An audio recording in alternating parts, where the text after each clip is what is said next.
নমস্কার বন্ধুরা, খুশি রান্নাঘরে আপনাদের সবাইকে স্বাগত। আজকে আমি তৈরি করছি এঁচোড় কালিয়া। তো আসুন তাহলে দেখে নেওয়া যাক কিভাবে তৈরি করছি আমি এই সম্পূর্ণ নিরামিষ এঁচোড় কালিয়া।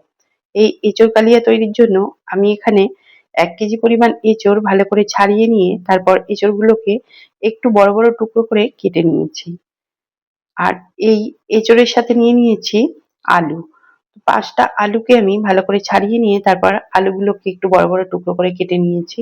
এরপর এই আলু আর এঁচোড়টা খুব ভালো করে ধুয়ে রেখেছি। এবার এই আলু আর এঁচোড়টাকে আমি একটা সাইডে রেখে দিলাম। আর এই এঁচোড় কালিয়া তৈরির জন্য আমি একটা মশলা তৈরি করে নেব।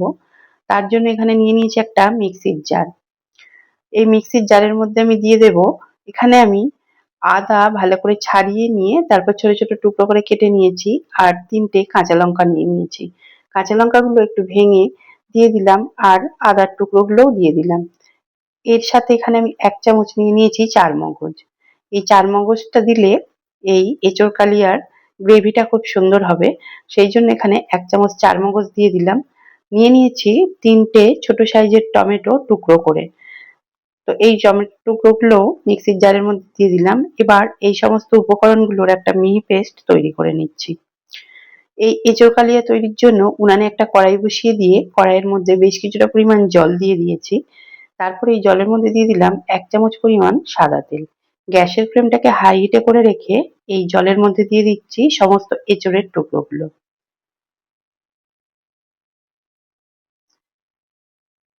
সমস্ত এঁচোড়ের টুকরোগুলো জলের মধ্যে দিয়ে দিলাম। তারপর এই এঁচোড়ের মধ্যে দিয়ে দিলাম ১ চামচ পরিমাণ লবণ আর দিয়ে দিলাম সামান্য একটু হলুদের গুঁড়ো। এরপর এই লবণ, হলুদ আর এঁচোড়টা জলের সাথে একটু মিশিয়ে দিলাম। দিয়ে কড়াইয়ের মধ্যে একটা ঢাকনা দিয়ে ৫ মিনিট মতো এটা সিদ্ধ করে নিচ্ছি। ৫ মিনিট মতো পর দেখুন ঢাকনাটা খুলে নিয়েছি। একটু নাড়াচাড়া করে দিচ্ছি আর দেখে নিচ্ছি এঁচোড়ের টুকরোগুলো ভালো মতো সেদ্ধ হয়েছে কিনা। তো এঁচোড়ের টুকরোগুলো ভালোই সেদ্ধ হয়ে গেছে। এই পর্যায়ে গ্যাসের ফ্লেমটা বন্ধ করে দিয়ে এঁচোড়গুলোকে নামিয়ে নিয়ে জলটা থেকে এঁচোড়ের টুকরোগুলো তুলে নিচ্ছি। উনানে আবারও একটা কড়াই বসিয়ে দিয়ে কড়াইয়ে বেশ কিছুটা পরিমাণ সর্ষের তেল গরম করে নিয়েছি। তেলটার মধ্যে এরপর দিয়ে দিচ্ছি আলুর টুকরোগুলো। গ্যাসের ফ্লেমটাকে মিডিয়ামে করে রেখে তেলের সাথে আলুগুলোকে একটু নাড়াচাড়া করে দিলাম। এরপর এই আলুর মধ্যে দিয়ে দিচ্ছি আলুর স্বাদ অনুযায়ী লবণ আর দিয়ে দিচ্ছি ১/২ চামচ পরিমাণ হলুদের গুঁড়ো। গ্যাসের ফ্লেমটাকে মিডিয়ামে রেখে লবণ আর হলুদটা আলুর সাথে ভালো করে নাড়াচাড়া করে মিশিয়ে দিয়ে আলুগুলোকে একটু ভেজে নেব। একটা দিক একটু নাড়াচাড়া করে দিয়ে একটু ২ মিনিট অপেক্ষা করব যাতে আলুর একটা দিক একটু ভালো করে ভাজা হয়ে যায়। তো ২ মিনিট মতো পর ভালো করে নাড়াচাড়া করে আলুগুলোকে আরো একটু ভেজে নিচ্ছি। ৩ থেকে ৪ মিনিট আলুগুলোকে একটু ভেজে নিয়েছি। তো আলুগুলো আমার ভাজা হয়ে গেছে। এই পর্যায়ে আলুগুলোকে তুলে নিচ্ছি। এরপর ওই তেলের মধ্যেই দিয়ে দিচ্ছি সেদ্ধ করে নেওয়া এঁচোড়গুলো। দিয়ে গ্যাসের ফ্লেমটাকে হাই হিটে করে রেখে এই এঁচোড়গুলোকে তেলের সাথে একটু নাড়াচাড়া করে নিচ্ছি। আর এই এঁচোড়ের মধ্যে আমি লবণ বা হলুদ আর কিছুই দেব না, কারণ এঁচোড়গুলো সেদ্ধ করার সময় লবণ দিয়েছিলাম আর আলুর মধ্যে যে হলুদ গুঁড়োটা দিয়েছিলাম সেটাই তেলের মধ্যে কিছুটা রয়ে গেছে। তো এঁচোড়গুলোকে আমি ভালো করে একটু ভেজে নিলাম। নিয়ে এঁচোড়গুলো নামিয়ে নিয়ে আবারও উনানে কড়াই বসিয়ে দিয়ে কড়াইয়ের মধ্যে ২ চামচ পরিমাণ সর্ষের তেল দিয়ে দিলাম। তেলটাকে ভালো করে গরম করে নিচ্ছি। গ্যাসের ফ্লেমটাকে লো হিটে করে দিয়েছি। এবার এখানে আমি কিছু মশলা নিয়ে নিয়েছি। নিয়েছি ২ টো তেজপাতা, ১ টা শুকনো লঙ্কা, ২ টো ছোট এলাচ, ১ টা ছোট দারচিনির স্টিক, ৩ টে লবঙ্গ আর ১ চামচ পরিমাণ গোটা জিরে। এই সমস্ত মশলাগুলো তেলের মধ্যে দিয়ে দিলাম। দিয়ে একটু ফোড়নটা নাড়াচাড়া করে ভেজে নিয়েছি। যখন এই ফোড়ন থেকে একটা সুন্দর গন্ধ বেরিয়েছে, সেই পর্যায়ে এর মধ্যে দিয়ে দিলাম, এখানে আমি ১ চামচ জিরে গুঁড়ো, ১ চামচ ধনে গুঁড়ো, ১ চামচ হলুদ গুঁড়ো, ১ চামচ লাল লঙ্কার গুঁড়ো আর ১/২ চামচ কাশ্মীরি লাল লঙ্কার গুঁড়ো একটু জল দিয়ে ভিজিয়ে রেখেছিলাম। তো এই মশলা ভেজাটা এর মধ্যে দিয়ে দিলাম। সমস্ত মশলাটা দিয়ে বাটিটা ধুয়ে সামান্য একটু জল দিলাম। এরপর এই মশলাটাকে ভালো করে একটু 3 থেকে 4 মিনিট কষিয়ে নিচ্ছি। আর এই মশলাটা কষানোর সময় গ্যাসের ফ্লেমটা লো হিটে করে রেখেছি। লো হিটে রেখে মশলাটা কষালে মশলাটা কষানো খুব ভালো হয়। তো দেখুন মশলাটা থেকে তেল ছাড়তে শুরু করেছে, মশলাটা আমার কষানো হয়ে গেছে। এখানে আমি দিয়ে দিচ্ছি আমি যে টমেটো, চারমগজ, আদার পেস্টটা তৈরি করে রেখেছিলাম সেই পেস্টটা। দিয়ে মিক্সির জারটা ধুয়ে সামান্য একটু জল দিলাম। এরপর এই মশলাটাকে ভালো করে নাড়াচাড়া করে মিশিয়ে নিয়ে আরো 3 থেকে 4 মিনিট একটু কষিয়ে নিচ্ছি।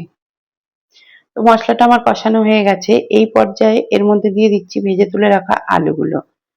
আলুগুলো দিয়ে এর মধ্যে আমি যে এঁচোড় সেদ্ধর জলটা ঢেলে রেখেছিলাম সেই জল থেকে সামান্য একটু জল দিলাম।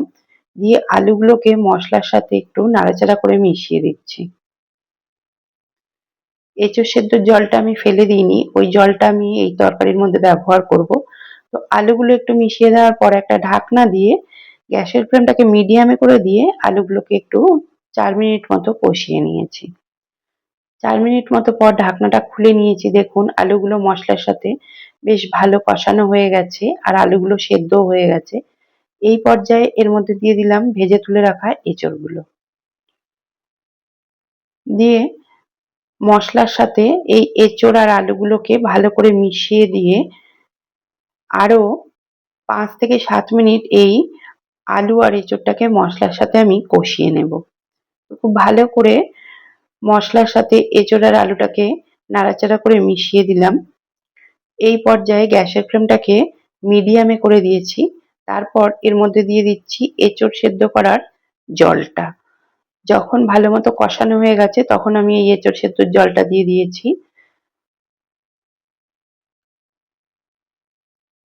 দেওয়ার পর ভালো করে জলের সাথে এঁচোড় আর আলুটাকে মিশিয়ে দিয়ে কড়াইয়ের মধ্যে একটা ঢাকনা দিয়ে এটা গ্যাসের ফ্লেমটা হাই হিটে করে রেখে আরো 5 মিনিট মতো রান্না করে নিচ্ছি। 5 মিনিট পর ঢাকনাটা খুলে নিয়েছি। যেহেতু আলু আর এঁচোড়টা সেদ্ধ করাই ছিল ওই জন্য 5 মিনিট রান্না করে নিলেই এটা তৈরি হয়ে যাবে। তো 5 মিনিট পর দেখুন একটু ঢাকনাটা খুলে নাড়াচাড়া করে দিলাম। এই পর্যায়ে আমি গ্যাসের ফ্লেমটা বন্ধ করে দিয়েছি। দিয়ে এর মধ্যে দিয়ে দিলাম 1 চামচ গরম মশলার গুঁড়ো আর দিয়ে দিলাম 1 চামচ ঘি। এবার এই ঘি আর গরম মশলাটাকে ভালো করে এই এঁচোড় কালিয়ার সাথে নাড়াচাড়া করে মিশিয়ে দিচ্ছি। এঁচোড় কালিয়াটা আমার তৈরি হয়ে গেছে। এই পর্যায়ে কড়াইয়ের মধ্যে একটা ঢাকনা দিয়ে এই এঁচোড় কালিয়াটাকে আমি 5 মিনিট স্ট্যান্ডিং টাইমে রেখে দিচ্ছি। 5 মিনিট পর ঢাকনাটা খুলে নিয়েছি। আবারও একবার হালকা হাতে এটা নাড়াচাড়া করে নিচ্ছি।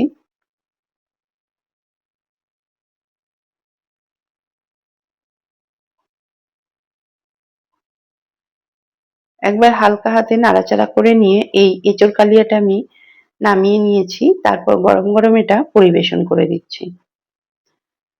এই এঁচোড় কালিয়াটা খেতে কিন্তু খুবই সুন্দর হয়। যেকোনো নিরামিষ দিনে এইভাবে আপনারা একবার এঁচোড় কালিয়া বানিয়ে দেখবেন। খেয়ে মনেই হবে না যে এটা সম্পূর্ণ নিরামিষভাবে তৈরি হয়েছে। তো বন্ধুরা, এই এঁচোড় কালিয়াটা যত সুন্দর দেখতে লাগছে খেতেও কিন্তু ততটা সুস্বাদু হয়। আর ভাত, রুটি, পরোটা সবকিছুর সাথেই খেতে কিন্তু খুবই সুন্দর লাগে। তো বন্ধুরা, আজকে আমার এই সম্পূর্ণ নিরামিষ এঁচোড় কালিয়ার রেসিপি আপনাদের কেমন লাগলো অবশ্যই মতামত জানাবেন। যদি ভালো লেগে থাকে তাহলে একটা লাইক দেবেন। আর যদি আমার চ্যানেলের নতুন বন্ধু হয়ে থাকেন তাহলে আমার এই চ্যানেলটি সাবস্ক্রাইব করে দেবার অনুরোধ রাখলাম। ধন্যবাদ।